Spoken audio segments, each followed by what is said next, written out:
Hello दोस्तों, मैं साहिबा आप सभी के साथ एक बार फिर से जुड़ती हूँ। आज के इस सेशन में हम पढ़ेंगे cognitive development theory of Jean पियाजे। जैसे कि जीन पियाजे, जी हाँ, जो जीन पियाजे जो सर हैं, उनकी जो थ्योरी है वो है कॉग्निटिव डेवलपमेंट। कॉग्निटिव डेवलपमेंट, जिसको हम हिंदी में बोलेंगे संज्ञानात्मक विकास का सिद्धांत। संज्ञानात्मक विकास का सिद्धांत, संज्ञानात्मक विकास का सिद्धांत, संज्ञानात्मक विकास का सिद्धांत। ओके, तो चलिए आगे बढ़ते हैं, अपनी क्लास स्टार्ट करते हैं। देखें, cognitive development theory of Jean पियाजे। जो जीन पियाजे सर थे, उन्होंने बाल विकास के संज्ञानात्मक विकास का सिद्धांत दिया, यानी मानसिक विकास का सिद्धांत दिया। उन्होंने बच्चे ये बताया कि बच्चा जैसे जैसे अपनी शारीरिक स्टेज को कवर करता है, साथ ही साथ उसका मानसिक जो विकास है वो किस हद तक होता है और कितना होता है। जीन पियाजे जो सर थे, उनके बारे में हम सबसे पहले उनकी थोड़ा हिस्ट्री देख लेते हैं। जो उनकी बायोग्राफी है वो क्या है, हिस्ट्री देखते हैं, ठीक है। तो जीन पियाजे, ओके, कलर चेंज कर लेते हैं पेन का हाईलाइट करने के लिए, ओके। चलिए, तो जीन पियाजे किसके बारे में पढ़ रहे हैं हम? जीन पियाजे। जीन पियाजे का जो जन्म था वो 9 अगस्त 1896 में हुआ था। 9 अगस्त 1896 में उनका जन्म हुआ था। उनकी जो संपूर्ण जीवन अवधि थी वो 1890 से 1980 तक थी। 1890 यानी 1896 से 1980, 1896 से 1980 तक थी, यानी 84 वर्ष तक। 84 वर्ष का उनका जीवन काल था, जिसके अंतर्गत उन्होंने 32 से भी यानी 32 से भी ज़्यादा बुक्स लिखी थी, जो कि सभी ही बालक को ही केंद्रित मानकर लिखी गई थी। तो जैसे कि जो जीन पियाजे थे वो कहाँ के निवासी थे? स्विट्जरलैंड के। कहाँ के निवासी थे? स्विट्जरलैंड के। एक चिकित्सा मनोवैज्ञानिक थे। प्रारंभ में जो ये थे वो एक चिकित्सा मनोवैज्ञानिक थे। बाद में इन्होंने बाल विकास के क्षेत्र में, बाल मनोविज्ञान के क्षेत्र में अभूतपूर्व योगदान दिया। तो स्विट्जरलैंड के निवासी थे और एक चिकित्सा मनोवैज्ञानिक थे, जो कि बाल विकास पर कार्यों के कारण प्रसिद्ध हुए। बाल विकास पर यानी बाल मनोविज्ञान के क्षेत्र पर जो इन्होंने कार्य किए, इसके रूप में ये प्रचलित हुए और प्रसिद्ध हुए। जीन पियाजे ने अपने सिद्धांत में, जो इनकी जो थ्योरी थी, उसमें बालक के संज्ञानात्मक विकास का अध्ययन किया। संज्ञानात्मक विकास यानी मानसिक विकास, संज्ञानात्मक विकास यानी मानसिक विकास। मानसिक विकास की अगर हम बात करें तो यानी सोचना, समझना, ठीक है, ये सारी प्रक्रियाएं कहाँ से होंगी? दिमाग से होंगी। यानी उन्होंने बालक के दिमाग को जाना, मस्तिष्क को जाना कि बालक जैसे जैसे बालक बड़ा होता है, अपनी स्टेजेस को, शारीरिक विकास के साथ साथ जो उसकी स्टेजेस होती हैं, तो मानसिक विकास उसका किस लेवल तक काम करता है और कितना करता है। उन्होंने बालकों को, जो जीन पियाजे थे, उन्होंने बालकों को क्या माना? नन्हा वैज्ञानिक। क्या माना? नन्हा वैज्ञानिक। जीन पियाजे सर बालकों को क्या मानते थे? नन्हा वैज्ञानिक। अब क्यों मानते थे? सुने, जो जीन पियाजे सर थे वो बालकों को नन्हा वैज्ञानिक बोलते थे। उनका मानना था कि जो बच्चे हैं वो अपनी खोज स्वयं करते हैं। जो बच्चे हैं अपनी खोज क्या करेंगे? अपने आप ही करते हैं। किस आधार पर माना था उन्होंने बालकों को? क्योंकि जब बच्चा, छोटा बच्चा होता है, अपनी शिशुअवस्था में होता है, तो बच्चा क्या, एक जिज्ञासा होती है बच्चे के अंदर हर चीज जानने की। ये चीज कैसे है मम्मा, ये चीज क्या है, ये मतलब क्वेश्चन पे क्वेश्चन बच्चा करता है। तो यही चीज थी कि उन्होंने बच्चे अपना जो ये स्टार्ट जो किया था, उन्होंने अपने विचार तो वो सिर्फ मस्तिष्क को केंद्र मानकर ही किए थे। तो एग्जाम पर अगर हम इसके मेन पॉइंट्स को देखें तो जीन पियाजे का जो जन्म था वो 9 अगस्त 1896 में हुआ था। 1896 यानी 1896 से 1980 तक की इनकी जीवन अवधि थी, जो कि 84 वर्ष की थी। 32+ बुक्स जो है इन्होंने लिखी थी। ये एक स्विट्जरलैंड निवासी थे। प्रारंभ में एक चिकित्सा मनोवैज्ञानिक थे। क्या थे बच्चों? एक चिकित्सा मनोवैज्ञानिक थे, जो कि बाल विकास पर इन्होंने अपने कार्य किए। इसका स्क्रीनशॉट ले लेना आप अच्छे से, पर समझें पहले। जीन पियाजे ने अपने सिद्धांत में बालक के संज्ञानात्मक विकास का सिद्धांत का अध्ययन किया, यानी इनके जो सिद्धांत था उसको संज्ञानात्मक विकास का सिद्धांत कहते हैं। जीन पियाजे को हम विकासात्मक क्या बोलेंगे हम? विकासात्मक सिद्धांत का जनक भी मानते हैं जीन पियाजे को। क्या मानते हैं? विकासात्मक सिद्धांत का इनको जनक मानते हैं। क्या मानते हैं बच्चों? विकासात्मक सिद्धांत का हम जनक मानते हैं। इनको विकासात्मक मनोविज्ञान का जनक कहा जाता है। नोट डाउन है यहाँ, देखें, विकासात्मक मनोविज्ञान का क्या माना जाता है?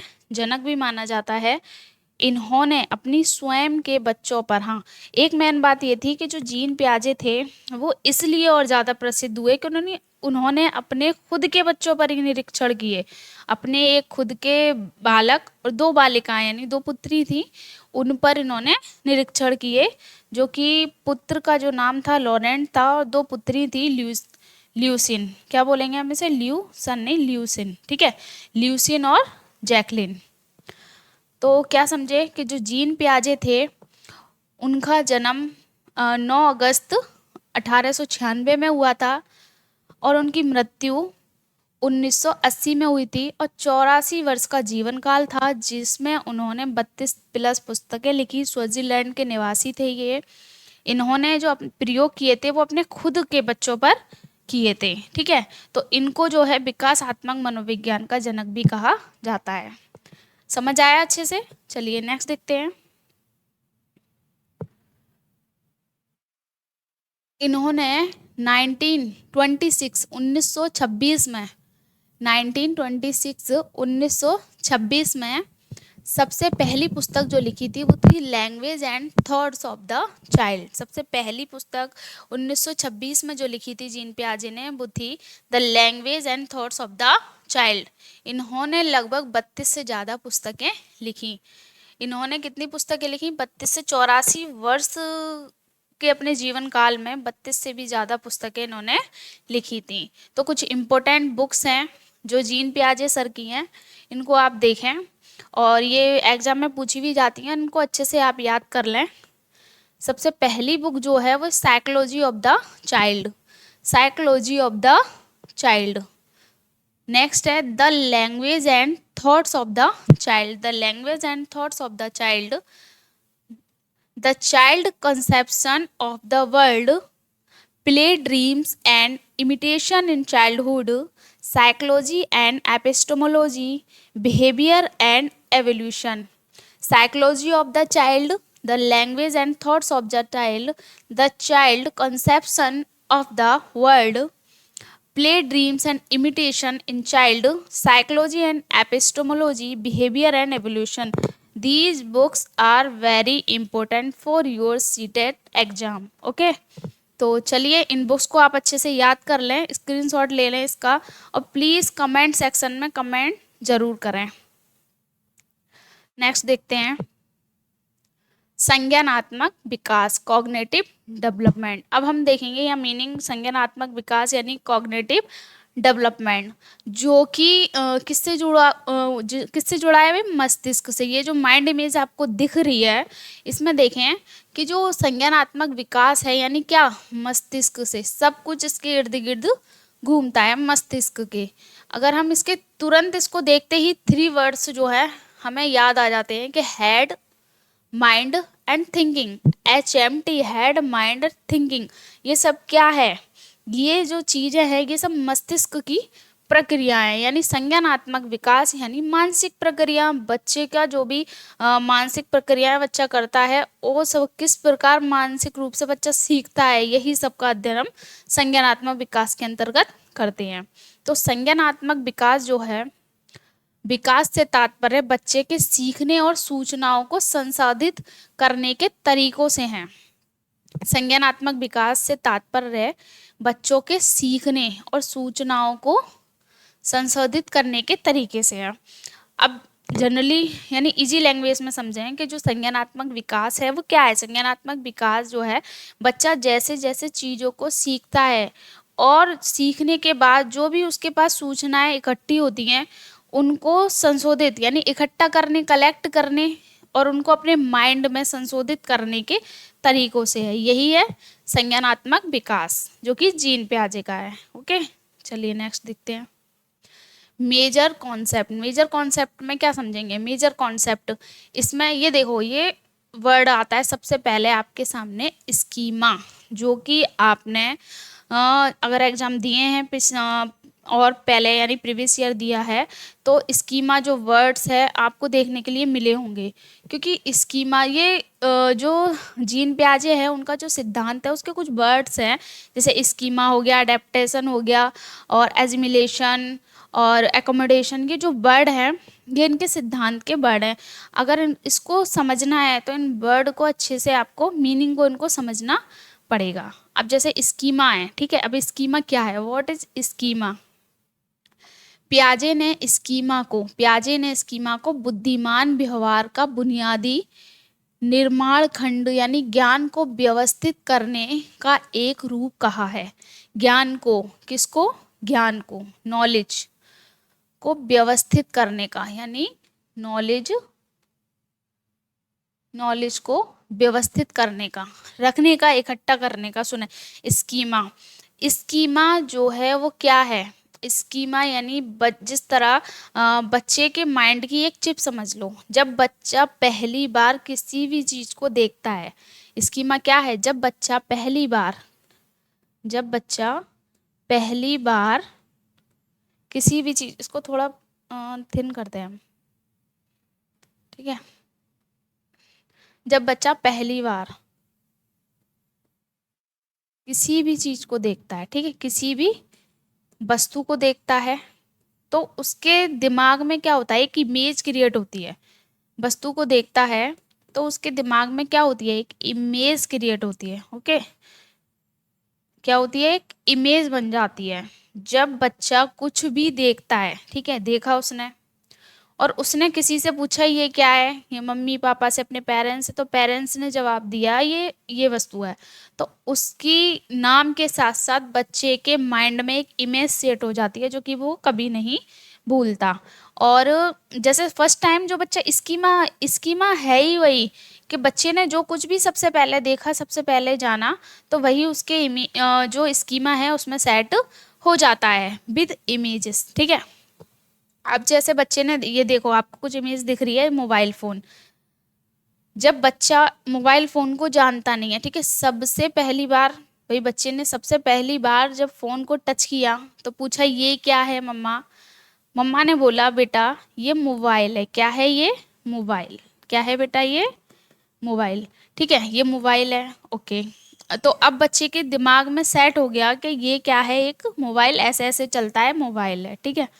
नेक्स्ट, बच्चे ने जब एक डॉग को देखा तो पूछा क्या है, तब उसको आंसर मिला कि ये डॉग है, it is a dog. Okay, तो जैसे ये सब चीज़ें क्या है, अब बच्चा इनको भूलेगा नहीं। जब भी वो फ़ोन को देखा तुरंत एक इमेज बनेगी मोबाइल, डॉग को देखेगा तुरंत इमेज बनेगी डॉग।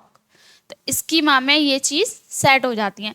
जैसे कि आप फॉर एग्जांपल जैसे मोबाइल फ़ोन में, जैसे ये मोबाइल फ़ोन है, ठीक है, मोबाइल फ़ोन है, इसमें फोल्डर्स होते हैं अलग अलग, ठीक है, जैसे इसमें साउंड फोल्डर्स है, इसमें गैलरी का फोल्डर्स है, अलग अलग फोल्डर्स होते हैं। इसी तरह बच्चे के मन में जो फोल्डर्स हम मान के चलते हैं जिसमें वह चीज़ों को कलेक्ट करता चलता है, वो होता है हमारा स्कीमा। माइंड फोल्डर बोल दो इसको, ठीक है, इसको क्या बोल सकते हैं? Mind folder. क्योंकि जब भी बच्चा किसी भी चीज़ को देखता है और उसको जानता, उसका नाम उसने जाना, या किसी भी चीज़ को देखने के साथ साथ उसको पता चला, उस चीज़ का उसको नॉलेज हुई, ज्ञान हुआ, तो वो चीज़ कहाँ? उसके माइंड में सेट हुई, किसमें? स्कीमा में। किस में सेट हुई? स्कीमा में। आई होप आप समझ चुके होंगे। ये लैंग्वेज से अलग मैंने इजली लैंग्वेज में भी बताया कि स्कीमा को बुद्धिमान व्यवहार का बुनियादी निर्माण खंड यानी ज्ञान को व्यवस्थित, जो भी नॉलेज यानी ज्ञान जो उसे मिला उसको व्यवस्थित यानी इकट्ठा करना या रखना, ठीक है, रखना, ये समझो।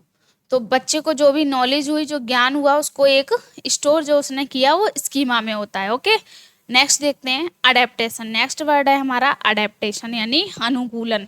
अनुकूलन यानी अपने आप को ढालना, पर अनुकूलन यानी अपने आप को ढालना, उसके अनुरूप कार्य करना। इसी तरह हम देखते हैं यह वह प्रक्रिया है जिसके माध्यम से, यह वह प्रक्रिया है जिसके माध्यम से जीव अपने पर्यावरण के साथ तालमेल बढ़ाते हैं, तालमेल बैठाते हैं। क्या करते हैं? तालमेल बैठाते हैं। वही क्या है? हमारा अनुकूलन है। और अनुकूलन की दो बुनियादी प्रक्रियाएं शामिल हैं। जब बालक पर्यावरण के साथ एक अपना तालमेल बिठा लेता है तो वही क्या है? एक अनुकूलन यानी अनुरूप कार्य कर रहा है किसी चीज के, उसके अकॉर्डिंग कार्य कर रहा है। ठीक है, तो इसकी अनुकूलन की दो बुनियादी प्रक्रियाएं होती हैं। अडेप्टेशन यानी अपनाना, किसी भी चीज का अपनाना, क्या बोल सकते हैं हम? अपनाना। ओके, तो अडेप्टेशन की दो बुनियादी प्रक्रियाएं होती हैं जो है एसिमिलेशन और एकोमोडेशन, जिसको हिंदी में आत्मसात्करण, और एकोमोडेशन को बोलते हैं हम समायोजन। क्या बोलते हैं हम इसको? समायोजन। तो चलिए नेक्स्ट देखते हैं आत्मसात्करण यानी एसिमिलेशन। एसिमिलेशन आत्मसात्करण, इसको समझें। यह वह प्रक्रिया है, आत्मसात्करण वह प्रक्रिया है जिसके द्वारा मौजूदा योजनाओं यानी सूचनाओं के क्षेत्र में नई वस्तुओं और घटनाओं को साझा या शामिल किया जा सकता है। इजी लैंग्वेज में समझें, जैसे कि योजना या सूचना, ऐसे समझें जैसे बच्चा है, ठीक है। अब उसने सबसे पहले जो भी चीज़ें देखी उसको अपने स्कीमा में स्टोर किया, ठीक है। फिर जब उसने अपने स्कीमा में, किस में स्टोर किया? स्कीमा में। इधर देखें, उसने स्कीमा में स्टोर किया, सारी चीज़ें स्कीमा में स्टोर हुई। उसने कोई इमेज देखी या कुछ भी चीज़ देखी, उसको सबसे पहले जाना स्कीमा में गया, ठीक है। अब उसके बाद जब बच्चे ने जो उसका जैसे उसने डॉग के बारे में जाना, किसके बारे में जाना? डॉग के बारे में। डॉग के बारे में जानने के बाद जो चीज़ें पहले से डॉग का ज्ञान था उसको, ठीक है, उसको पहले से पता था डॉग का ज्ञान। ये क्या है? पहले से, ठीक है, पहले से। फिर बाद में जो उसने देखा वो क्या देखा? उसने एक कैट देखा, ठीक है। बाद में क्या देखा? उसने एक कैट देखा। बच्चा इन दोनों को ही एक ही चीज में स्टोर कर रहा है। बच्चा क्या कर रहा है? डॉग को और कैट को एक ही चीज में मान के चल रहा है। क्यों भाई? उसको इससे पता है चार पैर इसके डॉग के हैं और 4 ही पैर कैट के हैं। जब बच्चे ने डॉग को देखा, पापा ने बताया डॉग है तो डॉग है, ठीक है। जब उसने कैट को देखा, उसको भी उसने क्या माना? कि यह भी डॉग है। तो ये चीज किसके अंदर भाई? जो चीज सबसे पहले देखी और स्टोर हुई, किस में हुई? स्कीमा में। बच्चे ने जो चीज ज्ञान था उसमें पहले इस चीज का ज्ञान था, फिर ये ज्ञान उसको बाद में हुआ, ठीक है। तो इन दोनों को क्या कर दिया? बच्चे ने जोड़ दिया, समझे? पहले के ज्ञान को और बाद के ज्ञान को बच्चे ने आपस में जोड़ दिया। तो यही चीज क्या कहलाती है? एजिमिलेशन, ठीक है। क्या कहलाएगी बच्चों? एजिमिलेशन, आत्मसात्करण, यानी पूर्व के ज्ञान को, कौन सा ज्ञान? पूर्व के ज्ञान के साथ जब हम नया ज्ञान जोड़ते हैं वही हमारा एजिमिलेशन कहलाता है। बच्चे को पहले डॉग का ज्ञान था, बाद में उसने कैट को देखा, तो दोनों को क्या कर दिया? जोड़ दिया, यानी एक ही मान लिया। ये उसका क्या था? एजिमिलेशन। क्या था? एजिमिलेशन। इसके 2 रूप से हम बता सकते हैं। जैसे डॉग देखा, फिर उसने 3 तरह के डॉग देख लिए, अलग अलग प्रजाति के। ब्राउन देख लिए, ये अलग प्रजाति का डॉग देख लिया, तो इसको उसमें शामिल किया, ठीक है, डॉग में। फिर उसने जब कैट देखा तो कैट तो भिन्न है इससे, पर इसको भी उसने डॉग ही मान लिया। क्यों? क्योंकि अभी वो एजिमिलेशन यानी आत्मसात्करण कर रहा है चीज़ों का, अभी उसको इससे आगे का ज्ञान नहीं है। तो स्कीमा में स्टोर किया, ठीक है, उसके बाद एजिमिलेशन यानी आत्मसातकरण होता है, जो स्टोर हैं चीज़ें हमारे पास, जिस चीज़ का ज्ञान है उसमें और ज्ञान बढ़ाना, ठीक है। जो पहले का ज्ञान था डॉग का, फिर उसमें बाद का ज्ञान उसको कैट का हुआ, दोनों को एक ही चीज़ मान लेना कहलाएगा एजिमिलेशन। इसके और एग्जाम्पल देखते हैं। जैसे कोई बच्ची है, ठीक है, उसने देखा किसी घोड़े को, किसी ऊँट को देखा, और ऊँट को देखकर बोल दिया ऊंची पीठ वाला घोड़ा। क्या बोला? ऊंची पीठ वाला घोड़ा, ठीक है। क्या बोला? ऊंची पीठ वाला घोड़ा। क्यों बोला ये? अब समझें। ये एग्जाम्पल है, ठीक है, इसका एजिमिलेशन का, ऊंची पीठ वाला घोड़ा। कुछ समझ आया? जब बच्ची ने देखकर, किसको? ऊंट को देखकर। जब बच्ची ने ऊंट को देखकर, किसको देखकर? ऊंट को देखकर।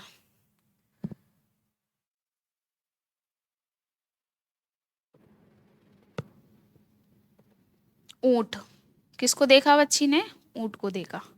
बच्ची ने किसको देखा? ऊंट को देखा। ऊंट को क्या बोला उसने? ऊंची पीठ वाला घोड़ा। क्यों बोला?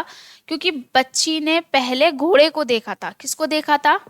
घोड़े को देखा था। ये उसका क्या है? पहले का ज्ञान, ठीक है, ये पहले का ज्ञान है। पहले बच्ची ने क्या देखा? घोड़े को देखा था। पर जब उसने ऊंट को कब देखा? बाद में देखा। बाद में देखा तो उसने घोड़े को ही क्या मान लिया? ऊंट मान लिया। तो ये ये एग्जाम्पल किसका हो सकता है भाई? घोड़े को ही उसने ऊंट मान लिया। पहले के ज्ञान में जब उसे नया ज्ञान जुड़ा तो क्या था? उसने उसको एज इट इज ले लिया, जैसे का तैसा ही शामिल कर लिया। इससे आप समझ सकते हैं एजिमिलेशन यानी एज इट इज, जैसे का तैसा शामिल करना, नो चेंज नो संशोधन, ठीक है। तो जो ऊंची पीठ वाला घोड़ा इसने माना, तो घोड़ा क्या था? पहले का जो ज्ञान था उसे घोड़े का था। बाद में ऊंट जब उसे दिखा तो उसने उसको भी घोड़ा मान लिया। तो ये किसका एग्जाम्पल हुआ? एजिमिलेशन यानी आत्मसातकरण, ठीक है। इसी तरह एक एग्जाम्पल ये देखते हैं, जैसे चिड़िया, ठीक है। जैसे जब बच्ची ने चिड़िया देखी, ठीक है, ये चिड़िया देखी, ये कब देखी उसने? पहले। ये उसका पहले का ज्ञान है। उसके बाद उसने एक देखा पतंग। क्या देखा? पतंग। तो बच्ची जल्दी से बोल पड़ी पतंग को भी देखकर चिड़िया। ये क्या है? चिड़िया। देखो पापा, वो चिड़िया जा रही है। क्या बोला? चिड़िया जा रही है। तो उसने क्या हुआ? चिड़िया जो था वो पहले से नॉलेज थी उसके बारे में, पर उसने हर उड़ने वाली चीज को क्या मान लिया? चिड़िया। तो पतंग को देखकर भी वो क्या बोली? चिड़िया। तो ये उसका क्या था? बाद का ज्ञान। क्या था उसका?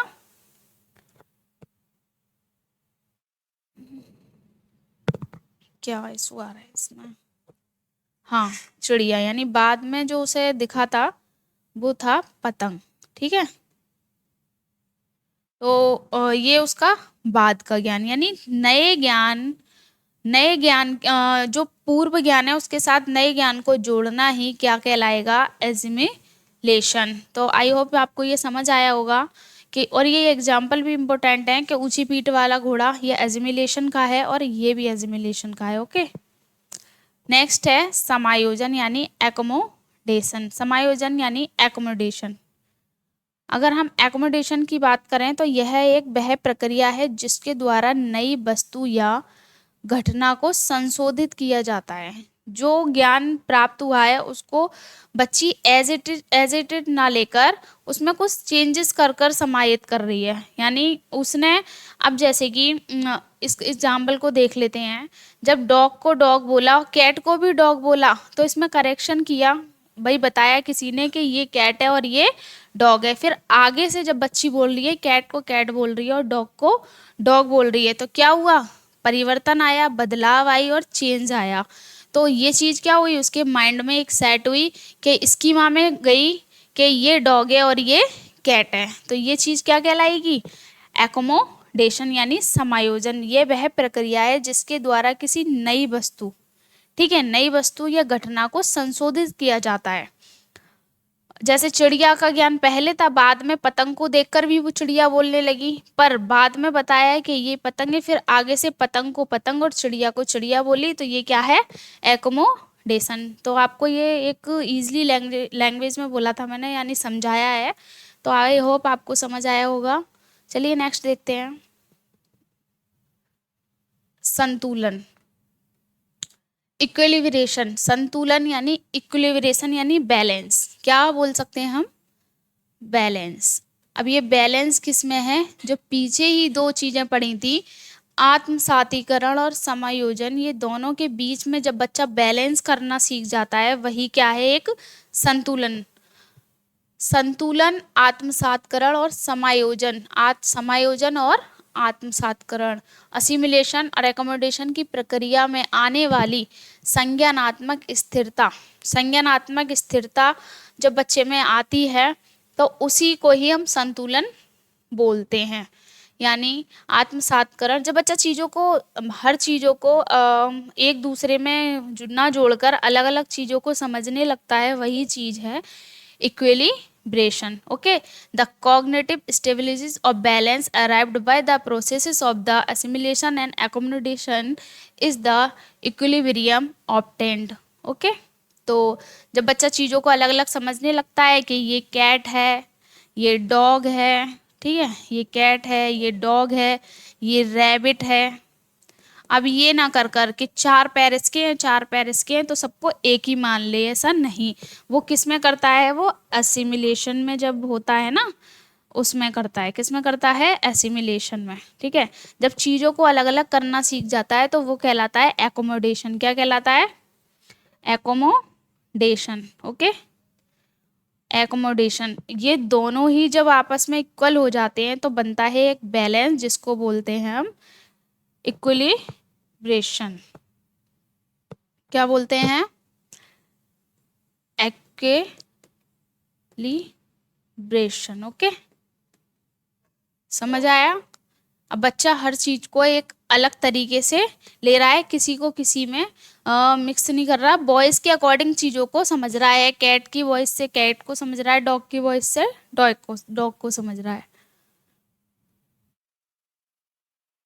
यहाँ समझें, वन लाइन में पूरा एकदम अच्छे से समझ सकते हो। किसी भी चीज़ की जानकारी होना क्या कहलाता है? स्कीमा। जब बच्चा किसी भी चीज़ को फर्स्ट टाइम देखता है, उसकी एक इमेज उसके माइंड में सेट हो जाती है, तो वही क्या है? स्कीमा, जो कि जिसमें चीज़ों को स्टोर करता चलता है, इकट्ठा करता चलता है। ठीक है, जानकारी में ऐड होना। जब बच्चे को जानकारी है पहले से ही, जो जानकारी है पूर्व ज्ञान में जब नया ज्ञान जुड़ता है, वही क्या कहलाता है? एसिमिलेशन। किस में? पूर्व ज्ञान में। ठीक है, पूर्व ज्ञान में नया ज्ञान, नया ज्ञान जब बच्चे को जुड़ता है तो वो क्या कहलाती है स्टेज? एसिमिलेशन। ओके, जानकारी में चेंजेस या संशोधन होना। जो ज्ञान उसको हुआ, जो ज्ञान उसको हुआ नया, उसमें क्या होना? संशोधन होना, चेंज होना, तो वो क्या कहलाता है? एकोमोडेशन।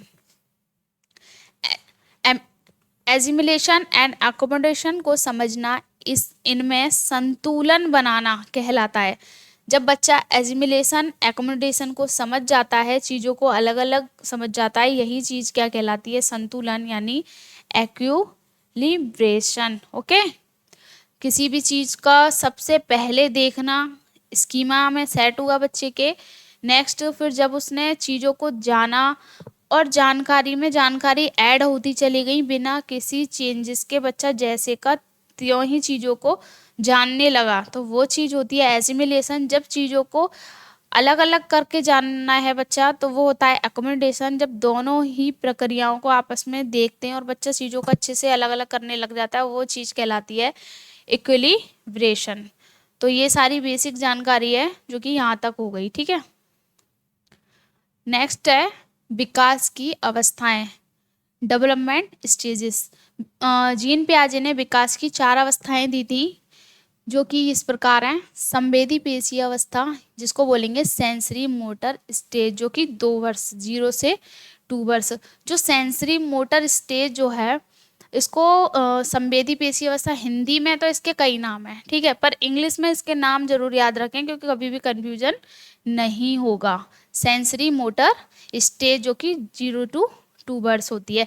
इसमें जो बच्चा होता है अपने संवेदों पर काम करता है। किस में काम करता है? संवेदों पे।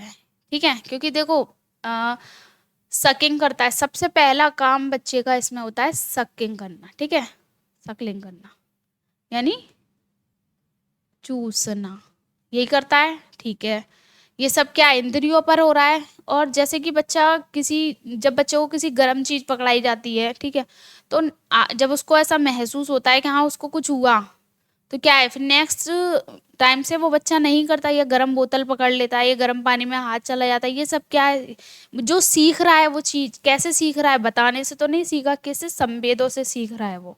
ठीक है, टचिंग करके तो सीखा चीजों को, तो ये क्या है संवेदी। इस कारण इसको सेंसरी मोटर स्टेज बोलते हैं। सेंसिस पे काम करती है। किस पे काम करती है? सेंसिस पे काम करती है। ओके, जो 0 to 2 वर्ष होती है।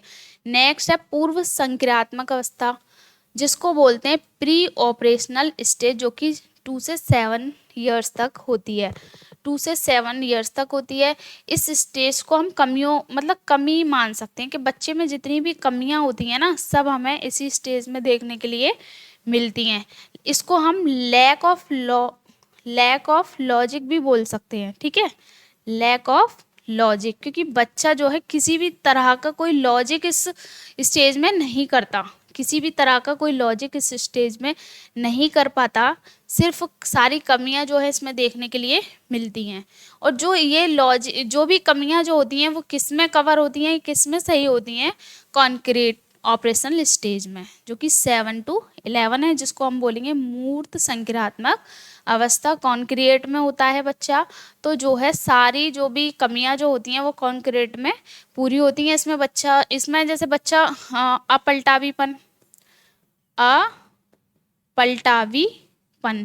क्या होता है ये? जैसे कि सुने, अपलटावीपन चीज़ों को उलट पलट कर सीखना। 0 to 7 ईयर्स में बच्चा नहीं सीखता कुछ भी, चीज़ों को उलट पलट कर नहीं सीखता। अगर बच्चे से कहो 1 to 20 काउंटिंग लिखे तो लिख देगा।